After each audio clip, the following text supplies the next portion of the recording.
পুলিশের নাগালে এলো 3 ছিচকে চোর। উদ্ধার হলো একটি বাইক সহ বাইসাইকেল। রাজধানী এলাকার নানা অংশে ইদানিংকালে বেশ সক্রিয় হয়ে উঠেছে ছিচকে চোর বাহিনী।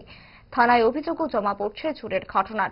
চোর চক্রকে বগলদাবা করতে ময়দানে নজরদারি শুরু করে পশ্চিম থানার বিশেষ বাহিনী। অবশেষে 3 যুবককে পাকড়াও করতে সক্ষম হয় পুলিশ। ধৃতদের পুলিশের হেফাজতে চেয়ে আজই আদালতে তুলেছে পশ্চিম থানা। ঘটনা জানিয়ে থানা আধিকারিক সঞ্জিত সেন জানান,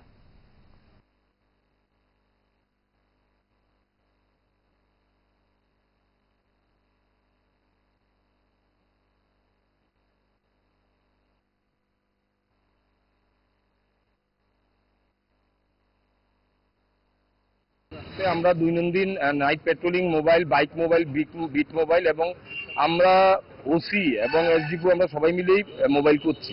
তো অ্যাকচুয়ালি লাস্ট 10-15 দিন ধরে দেখতে পাচ্ছেন যে যারা ড্রাগস কনজিউম করে তারাই এই ছোটখাটো ছিটকে চোরগুলি করে। কারো বাড়িতে ঢুকে যাচ্ছে, কোনো মন্দিরে হাত বাড়িয়ে কিছু নিয়ে যাচ্ছে। রিসেন্টলি যেটা আমাদের খুচবাগানে হয়েছে, তালা ভাঙেনি কিন্তু হাত ঢুকিয়ে সে প্রণামী বাক্স থেকে কিছু দক্ষিণা টাকা নিয়ে গেছে। তো তাদের আমরা প্রত্যেকদিন 10 থেকে 15 জন আমরা উঠাচ্ছি, উঠিয়ে মেডিকেল করিয়ে তাদের আবার আমাদের ছাড়তে হচ্ছে, তাদের রাখার কন্ডিশনে থাকে না তারা। তো আমরা ওইটা প্রিভেন্টিভ মেজার্সে আমরা এখনো এটা নিচ্ছি।